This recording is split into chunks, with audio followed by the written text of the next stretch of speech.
Compass pencil तयार आहे ना, मग चला सराव संच 2.3 ला सुरुवात करूया। Welcome to perfect maths practice. या व्हिडिओमध्ये आपण इयत्ता 8वी गणिताचा सराव संच 2.3 अगदी सोप्या पद्धतीने पाहणार आहोत।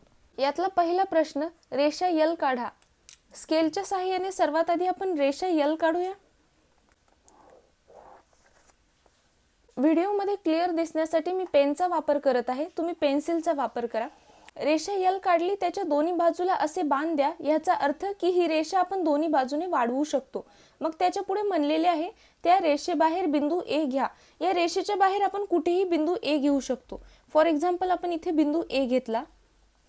बिंदू ए मधून जाणारी आणि रेषा यल ला समांतर असणारी रेषा काढा। रेषा यल ला समांतर असणारी रेषा आपल्याला काढायचा आहे। मग ही रेषा काढण्यासाठी आपण सेट स्क्वेअरचा वापर करू। हे सर्वात आधी पहिला सेट स्क्वेअर अशा प्रकारे ठेवायचा। ही पहिली जी बाजू आहे रेषा यल ला समांतर, म्हणजे ह्याची पहिली बाजू रेषा यल वर आली पाहिजे। असं खालीवरी होऊ द्यायचं नाही, बरोबर रेषा यल वर आली पाहिजे आणि जी दुसऱ्या बाजूवर बिंदू ए आला पाहिजे। दुसरा सेट स्क्वेअर अशा प्रकारे ठेवायचा, याची पहिली बाजू बरोबर ह्याला चिटकून आली पाहिजे, ह्याला लगेचच लागून आली पाहिजे। असं ठेवायचं नाही, बरोबर ह्याला लागून घ्यायची आणि इथे कॉर्नरवर हा बिंदू ए आला पाहिजे। मग आपण इथे बिंदू ए मधून जाणारी एक रेषा काढून घेऊ। काढली, मग ही रेषा आपण पुढे वाढवून घेऊया।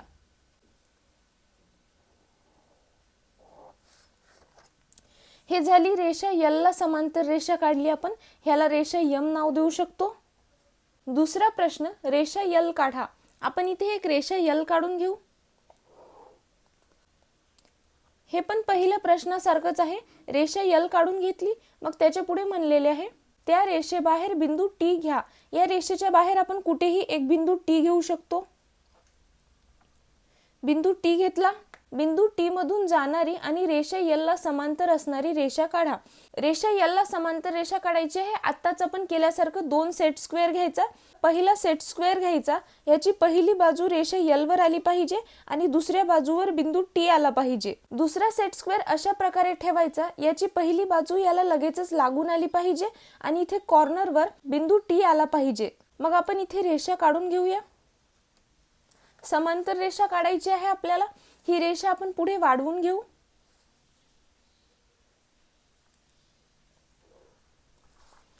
या रेषेला आपण रेषा एन एम काहीही नाव देऊ शकतो। ही झाली रेषा यल ला समांतर रेषा एन आणि ह्याच्यावर हा बिंदू टी। त्याच्यानंतर पुढचा प्रश्न, रेषा यम काढा। आपण इथे एक रेषा काढून घेऊ, त्याला रेषा यम नाव द्यायचे आणि त्या रेषेला 4 सेमी अंतरावर समांतर असणारी रेषा एन काढा। या रेषेला 4 सेमी अंतरावर म्हणलेला आहे।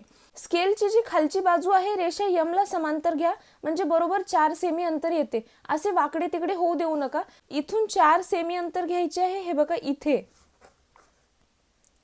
आपण इथे दाखवू पण शकतो।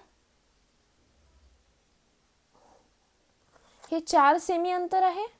स्केलच्या सहाय्याने आपण 4 सेमी अंतर घेतले। त्याच्यानंतर आपल्याला ह्या बिंदूतून रेषा यम ला समांतर रेषा एन काढायची आहे। सेट स्क्वेअरच्या मदतीने आपण आता केल्यासारखे याची पहिली बाजू रेषा यम वर ठेवा। दुसऱ्या बाजूवर बिंदू यम आला पाहिजे। दुसरा सेट स्क्वेअर अशा प्रकारे ठेवा की ह्याची पहिली बाजू ह्या सेट स्क्वेअरला लगेचच लागून आली पाहिजे आणि इथे कॉर्नरवर हा बिंदू आला पाहिजे। मग आपण इथून एक रेषा काढून घेऊ। ही रेषा पुढे वाढवून घेऊया। ह्या रेषेला इथं प्रश्नामध्ये दिलेले आहे रेषा एन नाव द्या। अशा प्रकारे हा सराव संच इथे संपलेला आहे। याचा तुम्ही स्क्रीनशॉट काढून घेऊ शकता। Thanks for watching and I will see you in the next video.